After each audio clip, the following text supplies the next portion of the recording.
કેમ છો વિદ્યાર્થી મિત્રો? કેપીસેટ ફિઝિક્સ ગુરુમાં તમારું હાર્દિક સ્વાગત છે.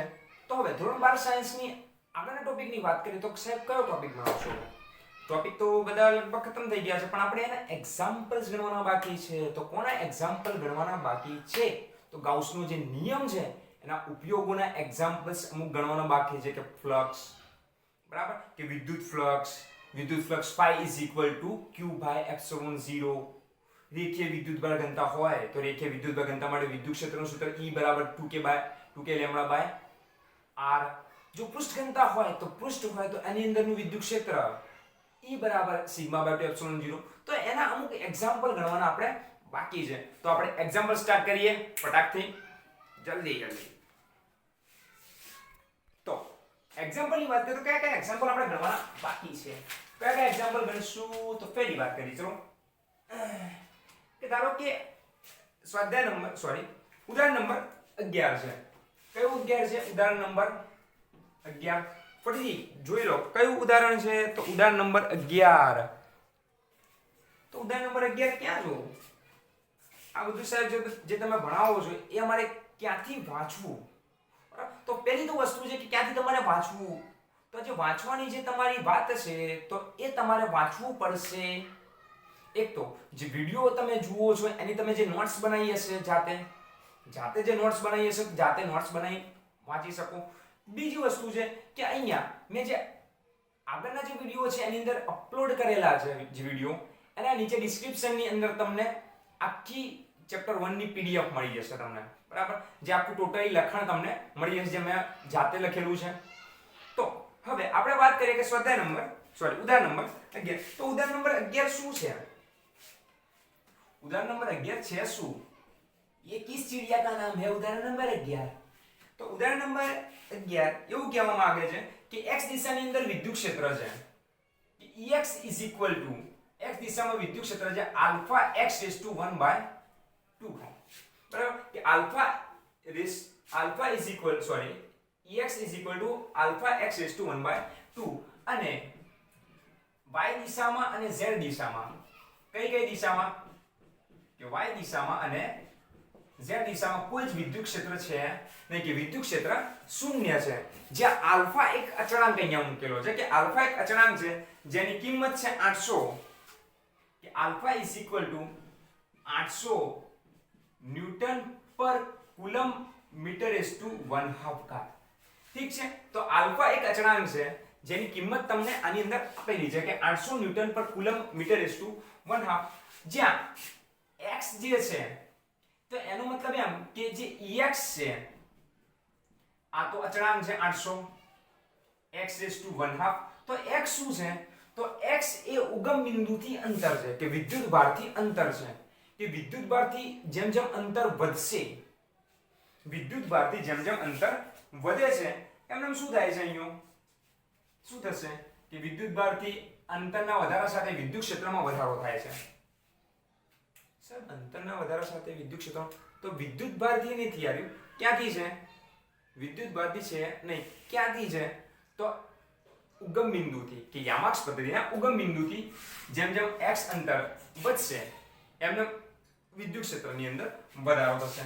તો આપણને કન્ડિશન આપી છે, ચલો કન્ડિશન એટલે આકૃતિ આપેલી છે. ચલો આપણને કે રીતના આકૃતિ આપેલી છે કે એક્ઝેક્ટ અહીંયાથી 0.1 મીટર દૂર એક ચોરસ આપેલું છે આ રીતના,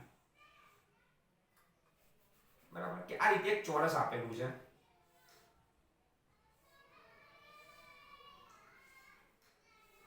આ રીતે ચોરસ આપેલું છે આપણને,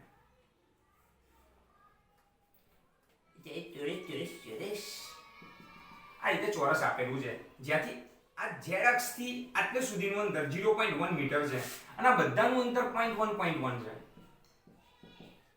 બરાબર, કે આ જે ચોરસ બોક્સ છે એની લંબાઈ, પહોળાઈ અને ઊંચાઈ શું છે? કે 0.1 મીટર છે. એટલે આની લંબાઈ આપણે માની લઈએ કે 0.1 મીટર છે. a is equal to 0.1 metre આપેલું છે અંદર, મારી કોઈ જાતથી જોડ્યું નથી, અંદર આપેલું છે કે 0.1 મીટર છે. તો શોધવાનું શું કીધું? કે પહેલું તો શોધવાનું કીધું કે આના સાથે સંકળાતો ફ્લક્સ શોધો, કે જે બોક્સ છે એની સાથે સંકળાતો ફ્લક્સ શોધો. સાહેબ, સંકળાતો ફ્લક્સ તો 0 થાય, થતું હશે પણ અહીંયા થતું નથી. એનું કારણ છે કે મેં આગળ પણ કહ્યું હતું કે ક્યારે બંધ આકૃતિ સાથે ઘેરાતું ફ્લક્સ 0 થાય.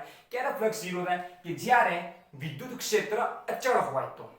જ્યારે અહીંયા વિદ્યુત ક્ષેત્ર શું થાય છે? અંતર સાથે બદલાય છે. તો અંતર સાથે બદલાતું વિદ્યુત ક્ષેત્ર છે તો એનો મતલબ એમ કે અહીંયા સંકળાતું ફ્લક્સ 0 છે નહીં. ચલો આની કુલ કેટલી સપાટી છે? આની કુલ 6 સપાટી છે. 6 સપાટી 1 2 3 એમ આરી 4 નીચે 5 અને પાછળની 6. તો ચલો આ બધાના આપણે ક્ષેત્રફળ સદિશ જોઈ લઈએ કે આ બધાના ક્ષેત્રફળ સદિશ કંઈક આ રીતે છે અને આનો પાછળ. બરાબર. અને વિદ્યુત ક્ષેત્ર કઈ દિશામાં છે? તો વિદ્યુત ક્ષેત્ર આપણને કીધું છે ઓલરેડી x દિશામાં છે. વિદ્યુત ક્ષેત્ર x દિશામાં છે. તો વિદ્યુત ક્ષેત્ર x દિશામાં છે તો ચલો આ એક, બીજું, આ ત્રીજું અને આ ચોથું, એટલે કુલ આટલી જે સપાટી છે 1 2 3, એટલે આ જે સપાટી છે આ બે સપાટી સિવાય, એક આ સપાટી અને આ સપાટી સિવાય આ જે બીજી ચાર સપાટી છે એ એના જે ક્ષેત્રફળ સદિશ છે વિદ્યુત ક્ષેત્ર સાથે કેટલા અંશનો ખૂણો બનાવે છે? 90 ડિગ્રીનો. તો વિદ્યુત ક્ષેત્ર સાથે 90 ડિગ્રીનો ખૂણો બનાવશે તો આનું ફ્લક્સ કેટલું થશે? તો આ ચાર સપાટીનું ફ્લક્સ થઈ ગયું 0. ચલો આ જે ચાર સપાટી હતી એનું ફ્લક્સ થઈ ગયું સાહેબ 0. આ ચાર સપાટીનું ફ્લક્સ થઈ ગયું 0. તો કેટલી સપાટી વધી? 2. તો આપણે બે સપાટીનું ફ્લક્સ શોધવાનું બાકી રહ્યું.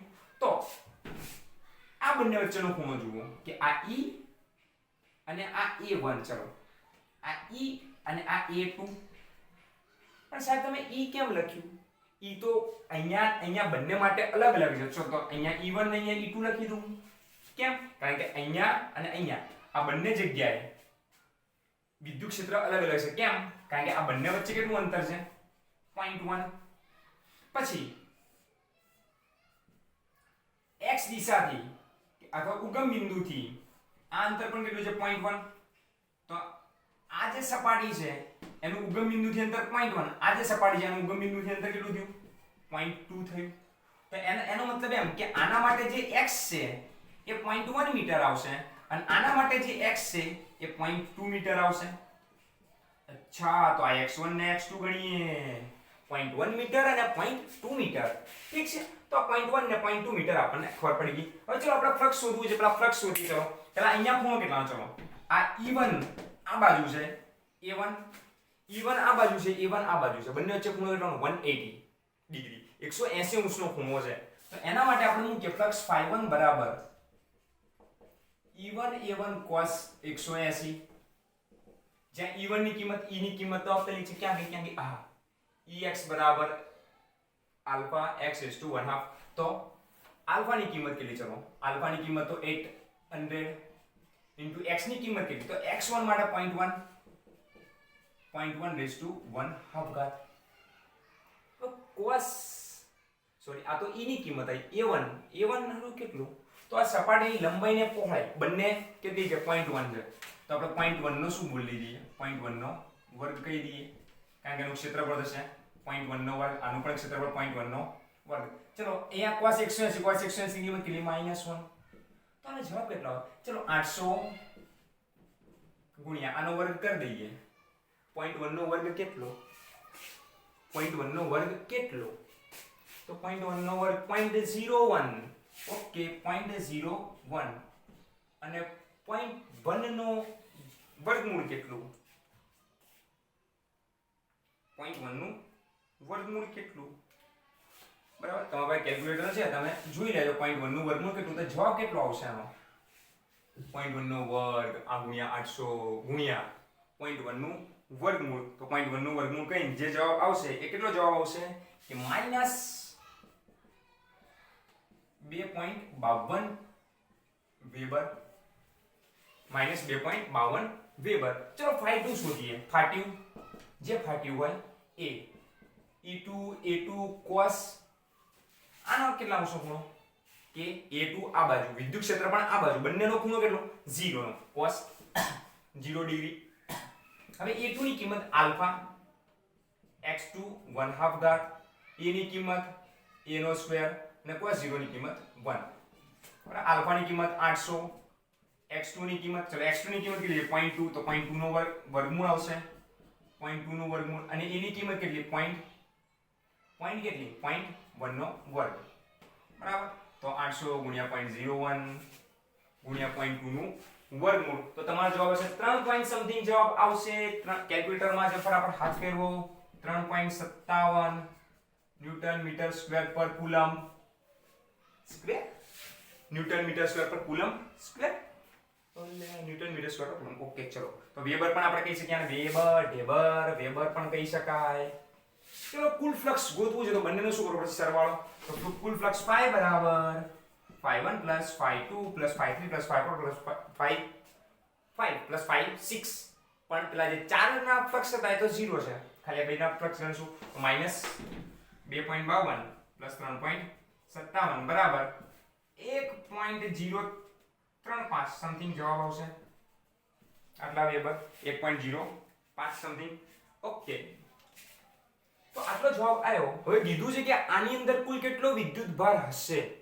હોવો જોઈએ કે આની અંદર કુલ કેટલો વિદ્યુત ભાર હોવો જોઈએ અલા ગાઉસનો નિયમ ખબર છે કે ફ્લક્સ phi બરાબર q ભાગ્યા એપ્સિલોન 0 તો q બરાબર શું થશે આના ઉપરથી q બરાબર phi * એપ્સિલોન 0 જ્યાં એપ્સિલોન 0 ની કિંમત આપણને ખબર છે 8.85 * 10 ની -12 8.85 * 10 ની -12 એપ્સિલોન 0 ની કિંમત છે ને જે phi ની કિંમત આપણને 1.05 મળી જે phi ની કિંમત 1.05 મળી તો 1.05 ને 8.85 * 10 ની -12 ગણશો તો તમારો જવાબ આવશે 9.19 * 10 ની 9.19 * 10 ની -12 કુલમ તમારો જવાબ આવશે 9.29 * 10 ની -12 કુલમ એટલે કે 9.3 પીકો કુલમ -12 બરાબર પીકો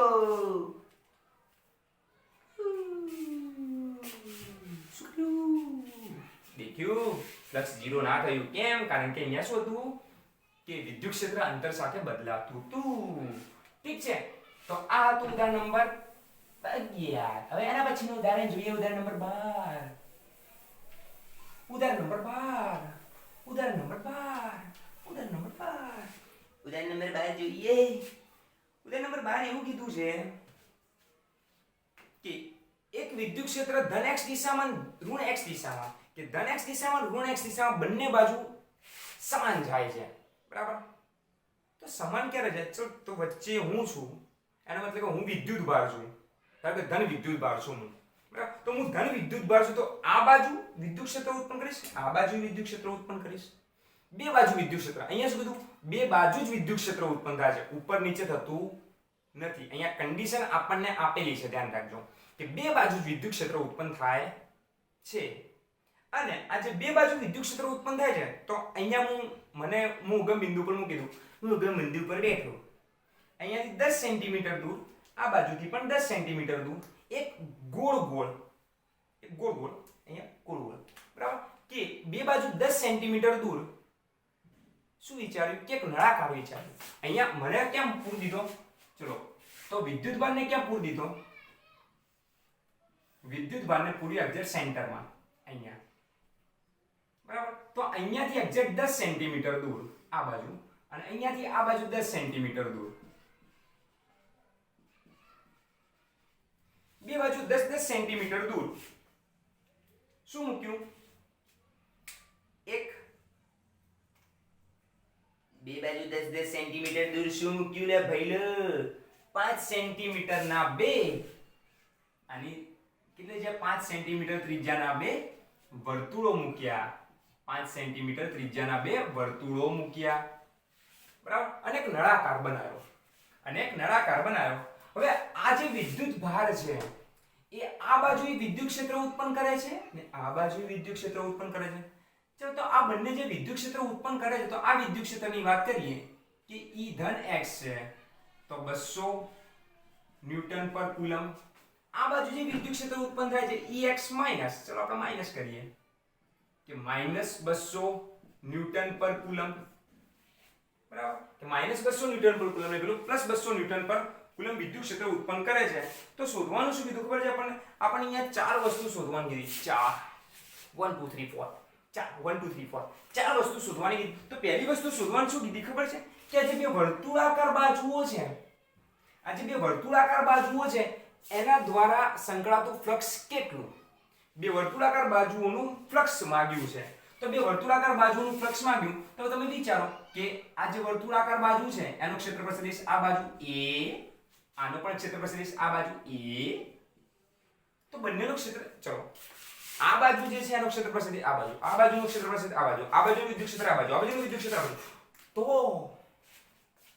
વિદ્યુત ક્ષેત્ર અને બંને વચ્ચે ખૂણો કેટલો બન્યો? અહીંયા 0 ડિગ્રી, અહીંયા પણ 0 ડિગ્રી. ચલો બંનેમાં 0 0 ડિગ્રી વિદ્યુત ક્ષેત્રનો અને ક્ષેત્રફળ સદિશ વચ્ચેનો ખૂણો બન્યો તો ફ્લક્સ કેવું આવશે બંનેનું? ફ્લક્સ લગભગ નહીં, ફ્લક્સ સરખું જ આવશે. કેમ? કારણ કે એક તો વિદ્યુત ભારથી એક્ઝેક્ટ અહીંયાનું અંતર કેટલું હતું? 200 કુલમ. એક્ઝેક્ટ આ બાજુનું અંતર કેટલું હતું? તો 200 કુલમ. આનું ક્ષેત્રફળ કેટલું? પાઈ r સ્ક્વેર, પાઈ 5 નો વર્ગ એટલે 25 પાઈ કહેવાય. આનું પણ કેટલું? 25 પાઈ એટલે 25 × 10 ની -2 ઘાત મીટરની અંદર ફેરવવાનું છે. સોરી 25 × 10 ની -4 ઘાત મીટરની અંદર ફેરવવું પડશે. તો 25 × 10 ની -4 પાઈ, 25 × 10 ની -4 પાઈ, 4 પાઈ ખાટલો, બરાબર. તો 4 પાઈ ખાટલે ના થાય સાહેબ, 4 પાઈ તો 4 પાઈ થાય છે.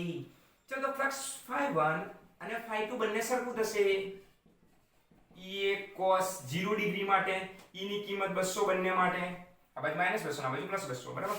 E ની કિંમત 25 × 10 ની -4 ઘાત ગુણ્યા પાઈ ગુણ્યા 0 ની કિંમત cos 0 ની કિંમત 1. તો આનો જવાબ કેટલો થશે? આની કિંમત 3.14 મૂકી દેજો ફટાફટ. કેલ્ક્યુલેટરમાં હાથ ફેરવો ફટાફટ. તો કેલ્ક્યુલેટરમાં હાથ ફેરવા બાદ તમારો જવાબ આવશે, ઘાતને આપણે અંદર ગણી દઈએ 1.57 newton metre square per coulomb અથવા તો વેબર. તો આ થયું બે વર્તુળાકાર સપાટી વડે ઘેરાતું ફ્લક્સ. બીજું કીધું છે કે વક્ર સપાટી વડે ઘેરાતું ફ્લક્સ પણ શોધો. હવે તમે વિચારો કે વિદ્યુત ક્ષેત્ર આ દિશામાં છે, જ્યારે વક્ર સપાટી આ રીતના આવશે, તો એના ક્ષેત્રફળ સદિશ કેવી રીતના હશે? આ રીતના હશે. એના ક્ષેત્રફળ સદિશ આ રીતે, એના ક્ષેત્રફળ સદિશો છે બધા લંબ, બધા એકબીજાને. તો વિદ્યુત ક્ષેત્ર આ બાજુ, વિદ્યુત ક્ષેત્ર એક આ બાજુ એક આ બાજુ, અને ક્ષેત્રફળ સદિશ આ દિશામાં છે બધા. તો બંને વચ્ચે લાઈન ખૂણો કેટલો? 90. આપણે ∅3 ગણીએ. ∅3 બરાબર EA cos 90. તો EA cos 90 બરાબર 0. cos 90 બરાબર 0. તો વિદ્યુત ફ્લક્સ કેટલાનું? 0. હવે એવું પણ આ બીજો પ્રશ્ન. ચલો આ પહેલો પ્રશ્ન હતો 1 2 B. ચલો આ B આવ્યો. હવે C શોધવાનો છે આપણે. C ખોદાય નહીં, C શાયદ લાગે.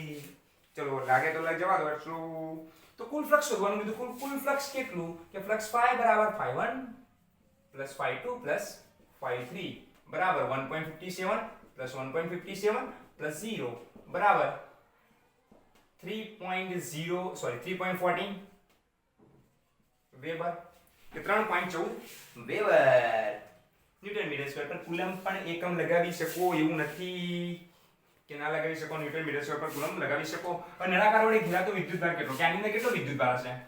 મારું મૂલ્ય કેટલું હશે? વિદ્યુતભાર કેટલો હશે? એ d છે. તો એ વિદ્યુતભાર કીધું કે ગાઉસનો નિયમ વાપરો, q / ε0.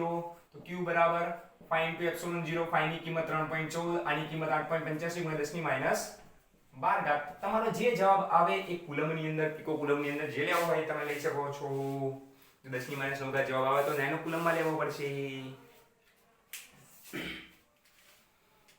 ઠીક છે, ફટાફટ કરી નાખો. હવે આ પ્રશ્ન બહુ ટફ છે, ધ્યાન રાખજો. આ જે પ્રશ્ન છે બહુ ટફ છે સાહેબ, તમે ગભરાઈ નાખશો. ચિંતા ના કરશો, ઈઝી લાગશે તમને. ચિંતા નહીં કરવાની, ઈઝી લાગશે. શું કીધું ખબર છે? ઉદાહરણ નંબર 13. આ તો 12 હતું. ઉદાહરણ નંબર 13 ઈઝી લાગશે ભાઈ. આપણે તમને બુકમાં જે રીતના આપ્યું છે એ રીતના થોડુંક અલગ રીતે ગણાવીએ, જેથી તમને ઈઝી પડે આ દાખલો. તો ઉદાહરણ નંબર 13 શું કહે છે ખબર છે? કે પરમાણુનું એક પ્રાયોગિક મોડેલ બનાવેલું છે. પરમાણુનું એક પ્રાયોગિક મોડેલ બનાવ્યું છે. હવે તમને ખબર છે પરમાણુ આયનની વાત કરતો નથી, કે પરમાણુની અંદર જેટલા ઇલેક્ટ્રોન હોય એટલા ને એટલા પ્રોટોન હોય. તો એનો કુલ વિદ્યુતભાર કેટલો? ધારો 3 પ્રોટોન અને 3 ઇલેક્ટ્રોન છે, તો કુલ વિદ્યુતભાર કેટલો? 0. તો 3 ઇલેક્ટ્રોન છે અને 3 પ્રોટોન છે, એટલે કે અહીંયા -Zd જેટલો, બરાબર, કે એક પરમાણુ છે. ચલો પરમાણુ આપણે અહીંયા દોરીને આ ચલો ગોળ પરમાણુ, બરાબર, ગોળા જેવો આપેલો છે કે એક્ઝેક્ટ સેન્ટરમાં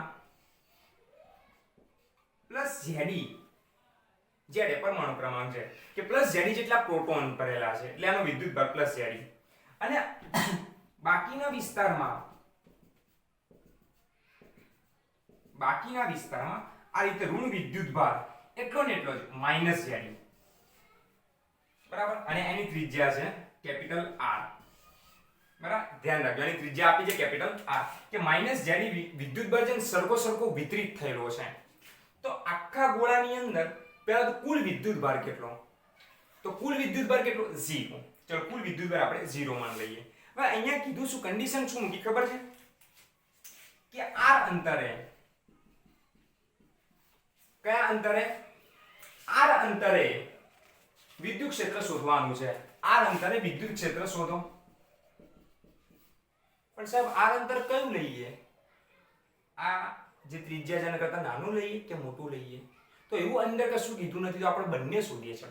તો પહેલા નાના માટે શોધીએ પછી મોટા માટે શોધીએ. મોટા માટે તમને આવડી જશે, સાવ ઈઝી છે.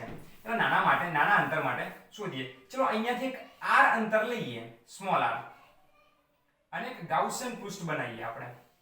ગાઉસ કાકાનો નિયમ આયો ગાઉસ કાકા આયા અહીંયા. તો ગાઉસ કાકાનો નિયમ આયો. ચલો r અંતર એક ગોળો બનાવીએ. ગોળો, તો ગોળો જે છે એની કેવું કહેવાય? પૃષ્ઠ કહેવાય, રેખીય કહેવાય કે કદ આવે? ઘન ગોળો છે તો લગભગ કદ આવવું જોઈએ ને? કદ. ચલો કદ આવશે. તો આ કદ આવશે. ચલો હવે આની અંદર કેટલો વિદ્યુતભાર ઘેરાય છે? આનામાં કુલ વિદ્યુતભાર ગોતવો પડે, કારણ કે ફ્લક્સ શોધવું છે. તો ફ્લક્સ નું સૂત્ર છે, કારણ કે વિદ્યુત ક્ષેત્ર તો આપ્યું છે નહીં, અને ફ્લક્સ ઉપરથી આપણા ફ્લક્સના બે સૂત્રો છે કે ફ્લક્સ phi બરાબર E cos θ અને ફ્લક્સ phi બરાબર q ભાગ્યા એપ્સિલોન 0. તો ફ્લક્સ તો પહેલા આપેલું છે નહીં. ચલો ફ્લક્સ નથી આપેલું, મેલોસા ફ્લક્સ નથી આપેલું, તો પહેલા ફ્લક્સ, ચલો વિદ્યુતભાર ઉપરથી ફ્લક્સ શોધવું પડશે. તો અને તે ફ્લક્સ શોધવા માટે મારે સૌથી પહેલા આ ગોળાનો વિદ્યુતભાર શોધવો પડશે. તો આ ગોળાનો વિદ્યુતભાર કેટલો? તો ચલો માન લઈએ આપણે કે જે r ત્રિજ્યાનો ગોળો છે, કેપિટલ R ત્રિજ્યાનો ગોળો છે, r ત્રિજ્યાના ગોળામાં માઈનસ ઝેડી વિદ્યુતભાર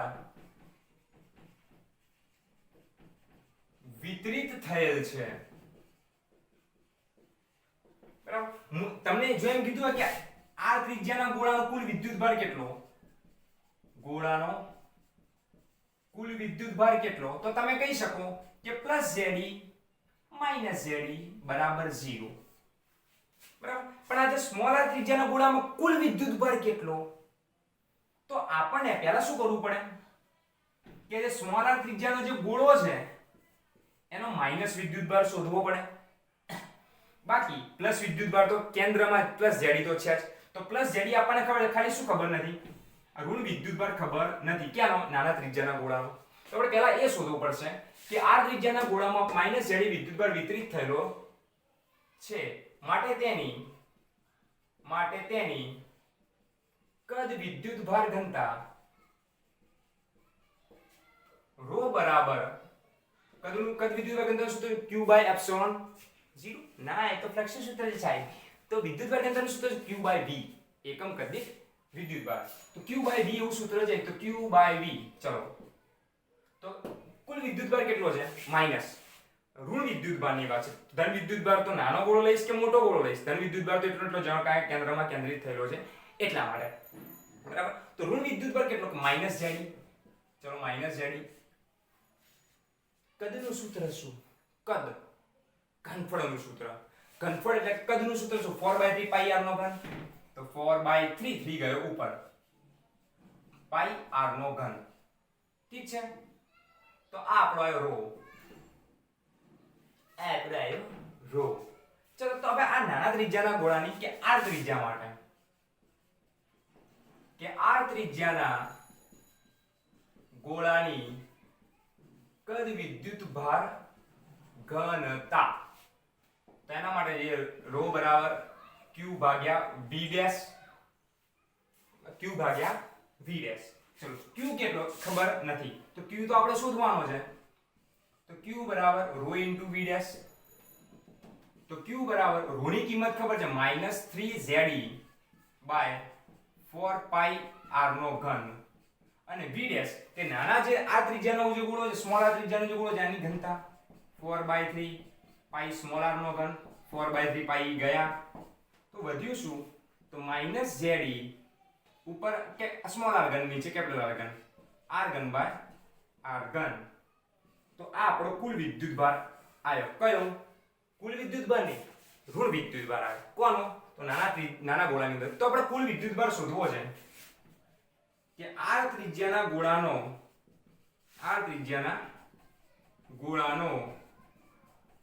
કુલ વિદ્યુતભાર q ડેશ લઈએ ચલો q ડેશ બરાબર ચલો અંદર કેટલો વિદ્યુતભાર ધન વિદ્યુતભાર કેટલો છે તો પ્લસ ZE ચલો પ્લસ ZE છે હવે આ સ્મોલ r ત્રિજ્યામાં કેટલો ઋણ વિદ્યુતભાર ઘેરાય છે તો આટલો તો પ્લસ એટલે plus into minus plus minus minus પપ્પા મમ્મી મમ્મી જીતે હટ ZE r ઘન બાય r ઘન તો શું આવશે કોણ કોમન નીકળે ZE કોમન નીકળશે વધશે સુંદર 1 માઈનસ r ઘન બાય r ઘન અજય દેવગન r ઘન અજય દેવગન બરાબર ચલો આટલો વિદ્યુતભાર આપણને મળ્યો તો આટલો વિદ્યુતભાર મળી ગયો તો આપણે ફ્લક્સ શોધવું પડશે પહેલા ફ્લક્સ આપણને ખબર છે ભાઈ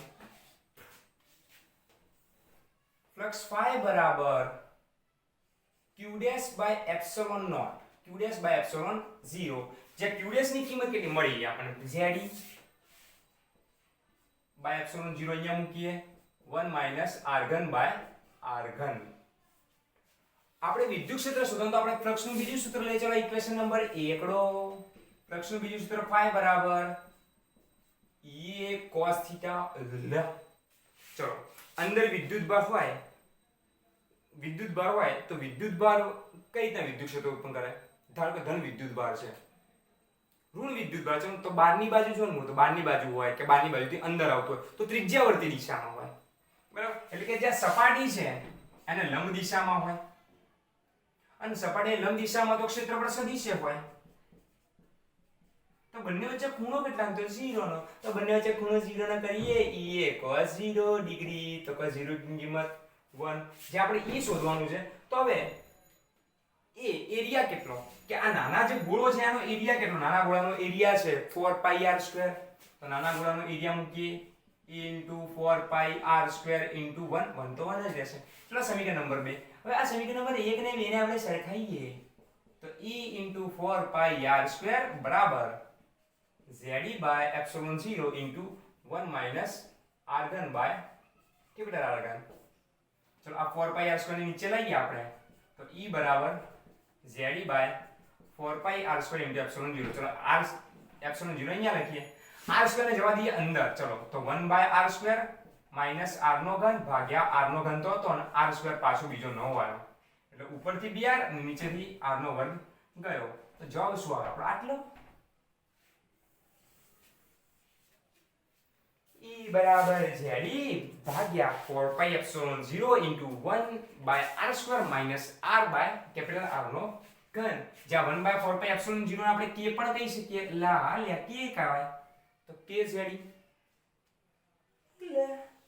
લે પદુડી લે ફોટો લે ફટાફટ ફોટો લે હેડ હવે બહારની વાત કરીએ આ તો અંદરની વાત હતી કારણ કે r આપણને પર્ટિક્યુલર આપ્યો નથી ક્યાંથી લેવો r પર્ટિક્યુલર આપ્યો નથી કે ક્યાંથી લેવો તો આપણે r ને બહારની વાત કરીએ ચલો કે this is the ગોળો ઓફ કેપિટલ ત્રિજ્યા r અંદર g ZE માઈકણ માઈનસ ZE બરાબર એક્ઝેક્ટ અહીંયા હું શું લઈ લઉં એક ગેલ્સિયન પૃષ્ઠ લઈએ જ્યાં આ r ની ત્રિજ્યા મોટી છે જે ગાઉસિયન પૃષ્ઠ મોટું છે એ ગાઉસિયન પૃષ્ઠ સાહેબ અહીંયા કોચ પડી ગઈ નહીં કોચ નહીં પડી થઈ ગયું બરાબર જોઈ લો પછી ગાઉસિયન પૃષ્ઠ છે એમાં કુલ કેટલો વિદ્યુતભાર ઘેરાય છે plus ZE minus ZE plus ZE minus ZE બરાબર 0 તો ફ્લક્સ આવશે આનું q બાય એપ્સિલોન 0 બરાબર 0 તો ફ્લક્સ 0 આવે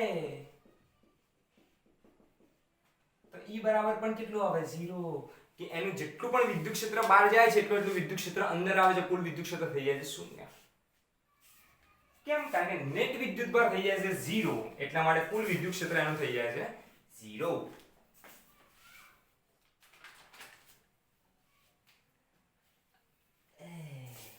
સાહેબ આવડું મોટું દાખલો હોય એટલે જ ગણાયો ભાઈ હોય કેમ ન હોય આવડો મોટો દાખલો હોય છે ને ભાઈ તમે વળી સમજતા નહીં યાર समझते नहीं हो यार समझ जाओ तो अच्छा होगा वरना हर घर में अच्छा होगा समझ जाओ अच्छा होगा नहीं तो तुम अब बच्चे के बच्चे रह जाओगे किसी को अच्छा नहीं लगेगा चलो स्वाध्यायનો 17મો દાખલો ઉદાહરણ બધા પૂરા હવે સ્વાધ્યાયના દાખલા જ બાકી રહ્યા છે સ્વાધ્યાયના દાખલા તો હાવ ઈઝી છે ઉદાહરણના દાખલા થોડા ભારે છે પણ સ્વાધ્યાયના દાખલા હાવ ઈઝી છે ચલો જોઈએ કે સ્વાધ્યાયનો 17મો દાખલો શું કહેવા માંગે છે કે આપણને એક બોક્સ આપેલું છે બોક્સ આપેલું છે આ રીતના બરાબર આ બોક્સ આપેલું છે અને બોક્સમાંથી એક વિદ્યુત ક્ષેત્ર બહાર આવે છે બહારની બાજુ બોક્સમાંથી શું થાય છે વિદ્યુત ક્ષેત્ર બહાર આવે છે અને જે વિદ્યુત ક્ષેત્ર બહાર આવે છે એના કારણે ફ્લક્સ આપણે ડાયરેક્ટ આપી દીધું કે ફ્લક્સ phi બરાબર કેટલું આપ્યું ફ્લક્સ phi બરાબર 8000 વેબર 8 × 10³ વેબર આપેલું છે તો બોક્સમાં કેટલું વિદ્યુત ભાર છે જેના કારણે આટલું બધું ફ્લક્સ આવે છે તો આપણને આ તો ડાયરેક્ટ સૂત્ર આવડે q ભાગ્યા એપ્સિલોન 0 જ્યાં q બરાબર phi × એપ્સિલોન 0 એટલે phi ની કિંમત આવે છે અને એપ્સિલોન 0 ની કિંમત 8.85 હવે આટલું બધું આવ્યું ગયું ચલો હવે દાખલા નંબર 18 જોઈએ પણ અહીંયા એવું કીધું છે કે ધારો કે 12 ફ્લક્સ 0 થઈ જાય છે ફ્લક્સ કેટલું થઈ જાય છે 0 થઈ જાય તો શું અંદર કોઈ વિદ્યુત ભાર નહીં હોય આપણે આના આગળનો દાખલો જોયો કે અંદર પ્લસ જેડી વિદ્યુત ભાર હતો માઈનસ જેડી વિદ્યુત ભાર હતો તો પ્લસ જેડી માઈનસ જેડી વિદ્યુત ભાર હતો જેના કારણે વિદ્યુત ફ્લક્સ 0 થતું હતું કુલ વિદ્યુત ભાર 0 થતું એનો મતલબ એમ કે અંદર વિદ્યુત ભાર 0 નથી કુલ વિદ્યુત ભાર 0 છે નેટ ચાર્જ 0 છે બરાબર તો સેકન્ડ ક્વેશ્ચન છે આનો चलो स्वाध्याय नो 18मो दाखलो भाई स्वाध्याय का 18वां दाखला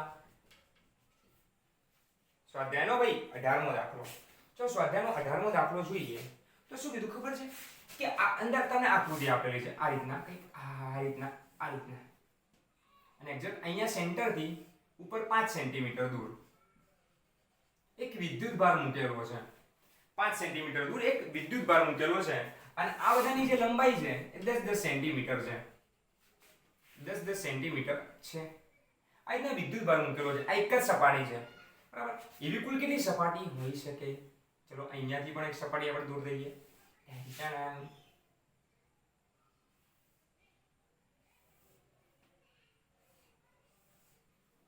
ચલો એક સપાટી દોરીએ તો અહીંયાથી પણ 5 સેન્ટીમીટર દૂર અહીંયાથી પણ 5 સેન્ટીમીટર દૂર અહીંયાથી પણ 5 સેન્ટીમીટર દૂર તો એક બોક્સ છે આ રીતના તો આનો વિદ્યુત ભાર ગણવાનું કે આ વિદ્યુત ભાર કેટલો હશે પહેલી તો વસ્તુ બરાબર તો સર કે ગણ્યું આ તો કશું આપ્યું જ નહીં ખાલી બોક્સની લંબાઈ પહોળાઈ ને ઊંચાઈ જ આપી છે હા પણ એક વસ્તુ આપી છે અરે વિદ્યુત ભાર ડાયરેક્ટ આપે છે કે 10 માઇક્રોકુલમ છે ભાઈ અલ્લાહ વિદ્યુત ભાર ડાયરેક્ટ આપે 10 માઇક્રોકુલમ વિદ્યુત ભાર છે તો આનું કુલ ફ્લક્સ શોધો એટલે કુલ ફ્લક્સ શોધે ચલો આનું કુલ ફ્લક્સ કેટલું થશે સાહેબ આ તો સાવ ઈઝી દાખલો છે શું તમે વળી કે phi બરાબર q ભાગ્યા એપ્સિલોન 0 મળી ગયું લો કે q ની કિંમત 10 માઇક્રોકુલમ 10 × 10⁻6 અને આની કિંમત 8.85 × 10⁻12 તો આનું કુલ ફ્લક્સ થઈ ગયું આટલું પણ આ તો 6 સપાટી છે એનું કુલ ફ્લક્સ થયું આટલું અહીંયા સુધી કોઈ એક જ સપાટીનું ફ્લક્સ શોધો તો 6 સપાટીનું ફ્લક્સ આટલું થાય આનો જવાબ છે આવતો હોય કેટલો જવાબ આવે છે ગણ નાખો ફટાફટ આનો જવાબ કેટલો આવે છે ભાઈ इसका जवाब आएगा क्या જે આવતો હોય બરાબર તો આનો જવાબ જે આવતો હોય તમે ફટાફટ ગણી નાખો આવે છે જવાબ બધાનો જવાબ આવી જશે બરાબર તો આ 6 સપાટીનું તો એક સપાટીનું કેટલું એક સપાટીનું ભાગ્યા 6 કરો ને સાહેબ 5/6 એક સપાટીનું 5/6 તો આનો જે જવાબ આવે તો ફટાફટ ગણતરી કરો અને નોંધો ભાઈ. ચલો એના પછીનો આંકડો ગણીએ. તમારો જો દાખલો ગણીએ. શું કીધું ખબર છે કે 9 સેન્ટીમીટર ની ધારવાળો એક ઘનાકાર ગાઉસિયન સપાટી છે. આ રીતની હાલ હતી એવી આ રીતની જેની કેટલી છે 9 સેન્ટીમીટર છે. 9 સેન્ટીમીટર ધારવાળી ગાઉસિયન સપાટી છે અને એના કેન્દ્ર ઉપર 2 માઇક્રોકુલમનો વિદ્યુતભાર મૂકેલો છે. તેનો ફ્લક્સ ગણો. એટલે આવું નાનું ગણવાનું. ફ્લક્સ પાય બરાબર q ભાગ્યા એપ્સિલોન 0. q ની કિંમત 2 × 10 ની -100 અને એપ્સિલોન 0 ની કિંમત 8.85 × 10 ની -12 કુલમ. પડી ગયું. लो इतू नहीं आवड़ेगा ये तो कैलकुलेटर में करने का है. फटाक से करो फटाक से. वेबर जवाब આવશે. કુલમમાં તો વિદ્યુત ભાર આવે. ઠીક છે. ચલો પછી સ્વાધ્યાય નંબર 20. સ્વાધ્યાય का 20માં દાખલા. સ્વાધ્યાયનો 20મો દાખલો. બરાબર. સ્વાધ્યાયનો 20મો દાખલો શું કહે છે ખબર છે કે 10 સેન્ટીમીટર ત્રિજ્યા ધરાવતી ગોળાકાર ગાઉસિયન સપાટી છે. બરાબર. કે ગોળાકાર ગાઉસિયન સપાટી છે 10 સેન્ટીમીટર ત્રિજ્યાની. એક ગોળાકાર ગાઉસિયન સપાટી છે 10 સેન્ટીમીટર ત્રિજ્યાની. એના કેન્દ્ર ઉપર એક બિંદુવત વિદ્યુતભાર મૂકેલો છે જેના કારણે આનું ફ્લક્સ આની સાથે સંકળાતું જે ફ્લક્સ છે phi બરાબર -1 ગુણ્યા તેની સાથે સંકળાતું જે ફ્લક્સ છે એ -1 ગુણ્યા 10 ની 3 ઘાત એટલે કે -1000 ગણ લઈએ આપણે. -1000 વેબર છે. તેની સાથે સંકળાતું ફ્લક્સ આપણને આપી દીધું. બરાબર. અહીંયા જે વિદ્યુતભાર મૂકેલો છે કેટલો છે કોઈ ખબર નથી. ફ્લક્સ આપણને ડાયરેક્ટ આપ્યું છે અને ત્રિજ્યા આપી છે. તો જો વિદ્યુતભાર ગણવો છે તો કઈ રીતના ગણશું? વિદ્યુતભાર ડાયરેક્ટ ગણીએ કેમ સાહેબ? ફ્લક્સ phi બરાબર q ભાગ્યા એપ્સિલોન 0. તો q બરાબર phi * એપ્સિલોન 0. phi બરાબર -1000 ગુણ્યા 8.85 ગુણ્યા 10 ની -12 ઘાત બરાબર -8.85 ગુણ્યા 10 ની -9 ઘાત કુલમ. સિમ્પલ. સાહેબ સિમ્પલ દાખલા ગણવા દો. સિમ્પલ દાખલા ગણાવો અને ગાલે ડિમ્પલ પાડો. ડિમ્પલ કવડિયાના. બીજું શું કીધું ખબર છે કે આ સપાટીને હું બમણી કરી દઉં. આ 10 સેન્ટીમીટરની જગ્યાએ હું 20 સેન્ટીમીટર કરું તો શું ફ્લક્સમાં કોઈ ફેરફાર થશે? સૂત્ર તો આ જ છે. phi બરાબર q ભાગ્યા એપ્સિલોન 0. સૂત્ર શું છે? q ભાગ્યા એપ્સિલોન 0. હવે વિદ્યુતભાર તો આપણે બદલ્યો જ નથી અને એપ્સિલોન 0 ની કિંમત નક્કી છે. તો બંને કિંમત નક્કી છે તો સપાટીને ગમે તેટલી બમણી કરો, અડધી કરો, ત્રણ ગણી કરો, ત્રીજા ભાગની કરો તો કોઈ ફરક પડશે નહીં. ફ્લક્સમાં કોઈ ફેરફાર થશે નહીં. બરાબર. કે ફ્લક્સમાં કોઈ ફેરફાર થતો નથી. ફ્લક્સમાં કશું ના હોएगा. ફ્લક્સમાં કશું ફેરફાર ના હોएगा.